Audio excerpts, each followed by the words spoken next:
Vamos apresentar um caso clínico sobre erliquiose. Falando sobre o paciente. O nome do paciente é Thor. Ele é um labrador macho castrado que tem 8 anos e ele pesa 44 quilos. Quando a anamnese é feita pelo responsável, quando o Thor chegou na clínica veterinária, pode-se observar que o Thor apresentou uma queixa principal dele não estar se alimentando há cerca de uma semana.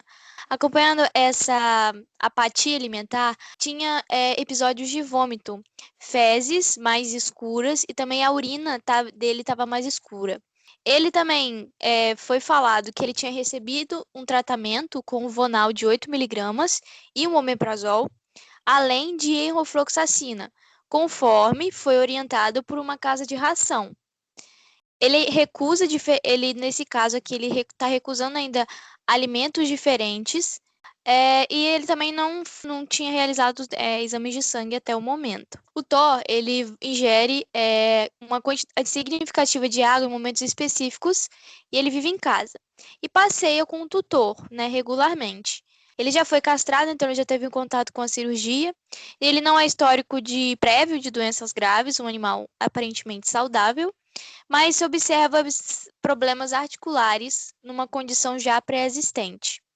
Ele também realiza vermifugação regularmente e então na clínica foi o objetivo do atendimento foi investigar a causa, os sintomas de anorexia e vômito e as fezes e urinas escuras, com a necessidade de realizar na hora ali um exame de sangue, para poder ter uma avaliação clínica mais clara do quadro do Thor.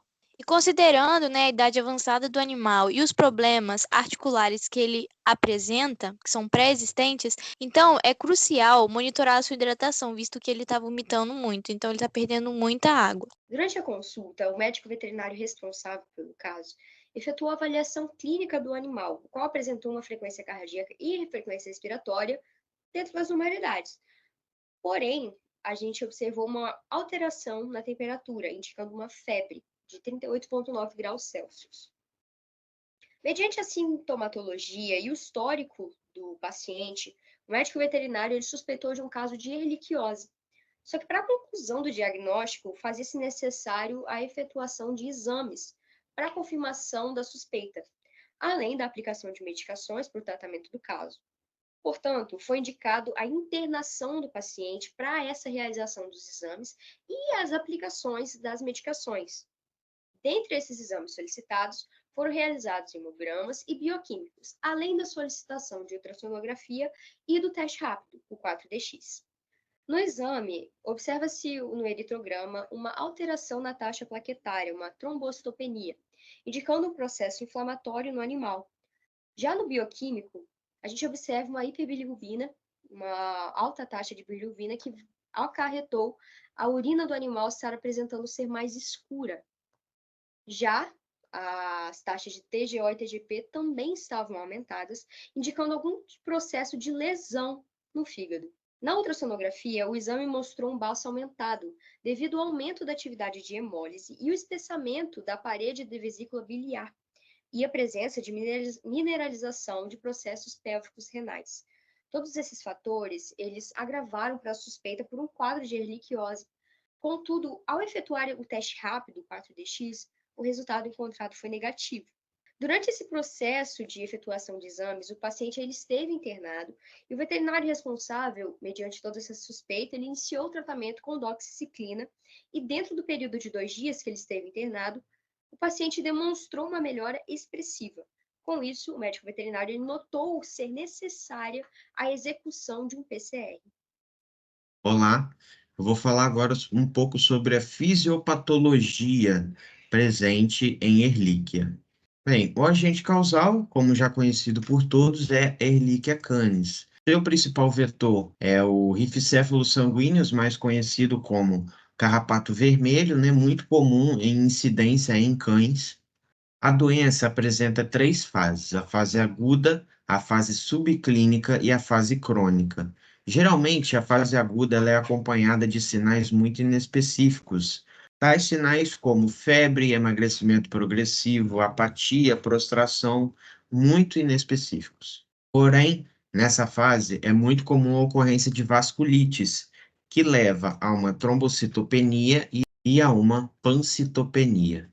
Na fase subclínica, geralmente o paciente mostra-se assintomático, então, pacientes imunocompetentes, eles tendem a eliminar a infecção logo de cara, sem evoluir para uma fase crônica, que com certeza é a pior delas, porque durante a fase crônica há a formação de imunocomplexos, né, de antígenos e anticorpos, que não são fagocitados por macrófagos esplênicos, porque eles hemolizaram devido a essa alta quantidade, a essa alta carga parasitária.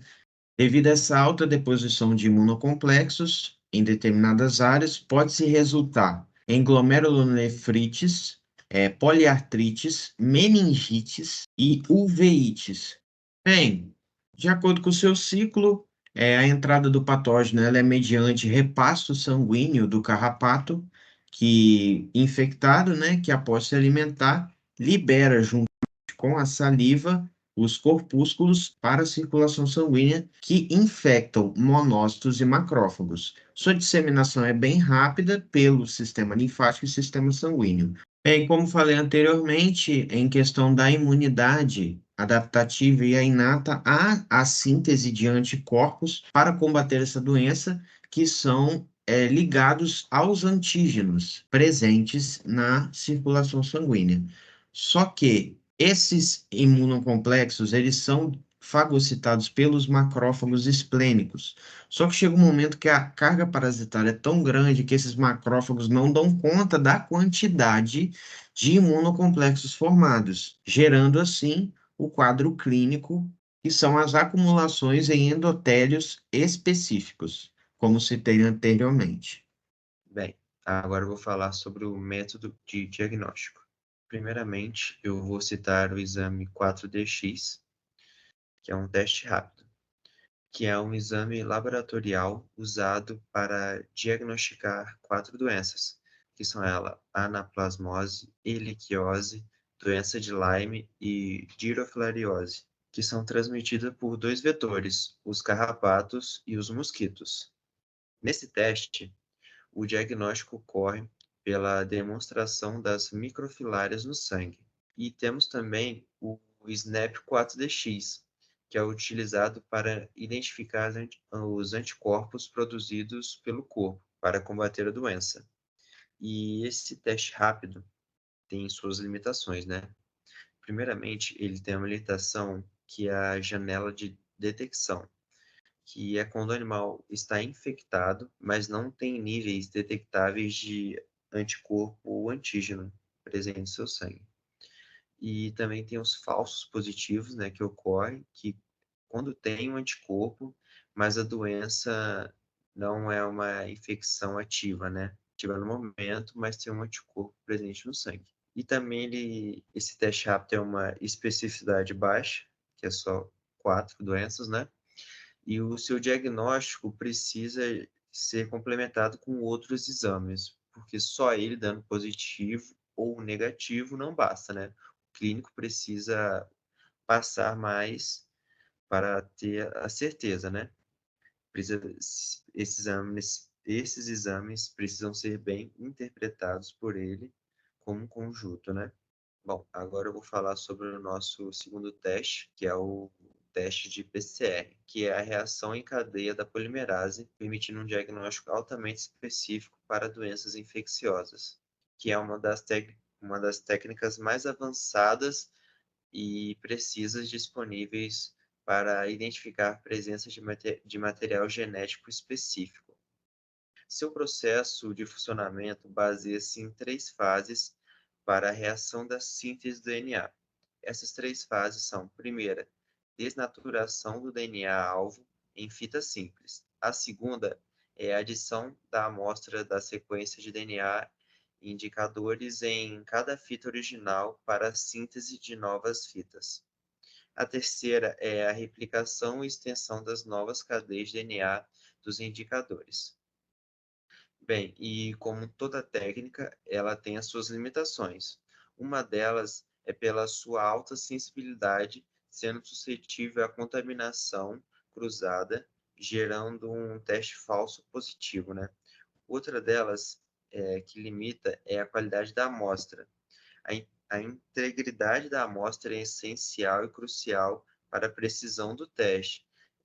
E ele também tem a janela de detecção, que pode gerar os falsos positivos, né? Quer dizer, os falsos negativos, que os patógenos ainda não estão totalmente ativos para ser detectado pelo teste. E ele também precisa de uma excelente interpretação do clínico dos resultados para cravar que é positiva ou negativa a doença que o animal possa ter. Bem, e o nosso paciente Thor foi realizado o teste PCR, que está sendo mostrado agora, e nele está mostrando que no teste houve positividade para a heliquiose e negativo para a babese e anaplasma. O protocolo terapêutico utilizado foi efetuado mediante a sintomatologia do paciente. Tivemos a aplicação de Cerenia por via intravenosa durante o período de internação. O Cerenia é um antiemético, pois o paciente estava apresentando vômitos. Na prescrição para o tratamento em domicílio, o médico veterinário ele indicou a aplicação do antiemético Vonal-Vet. Também tivemos a administração da acetilcisteína, que é um expectorante, ou seja, ele tem uma ação mucolítica fluidificante. A doxiciclina, que é um antibiótico preconizadíssimo no tratamento de erliquiose, e foi aplicado na internação por via IV e foi prescrito para casa para utilização oral. O sucralfato, que possui proteínas que protegem a mucosa gástrica de um ataque ácido. O Opiflora, que é uma suplementação alimentar composta por probióticos, já que o animal ele apresenta uma alteração nas fezes. E o Nutrisame, um suplemento alimentar, pois o animal ele não se alimentava dentro de um período de quase uma semana. Após todo esse processo, tanto dentro da internação quanto a domicílio, o paciente ele respondeu positivamente ao tratamento e ele segue saudável com a sua família. Medidas de controle e prevenção. Para o controle e prevenção, podemos citar o controle de vetores. E nesse controle de vetores, podemos citar carrapaticidas, uso de repelentes e limpeza do ambiente. Além do controle nos vetores, podemos também citar o controle e medidas de prevenção nos animais. Que nisso podemos falar sobre a inspeção regular no seu animalzinho. Podemos também citar a manutenção dos pelos, né, da pelagem. Nessa manutenção da pelagem, a gente pode citar a tosa nos animais que têm um pelo muito comprido, um pelo muito grande. Isso ajuda, né? Tá ali, sempre tá observando, sempre tá controlando se tem algum ácaro, sarna, machucado ou coisa do tipo no seu animal. E também podemos citar, né, ter uma vacinação completa e em dia no seu animal. Podemos citar também, né, que animais infectados devem ficar isolados de outros animais também com sua saúde em dia. Podemos também obter um manejo ambiental, né? Sempre tá ali mantendo o seu ambiente limpo, o ambiente do seu animal limpo, evitando contato com o ambiente de um animal infectado com o ambiente de um animal que está saudável. E outra forma de controle e prevenção é ter uma educação e uma conscientização sobre o assunto.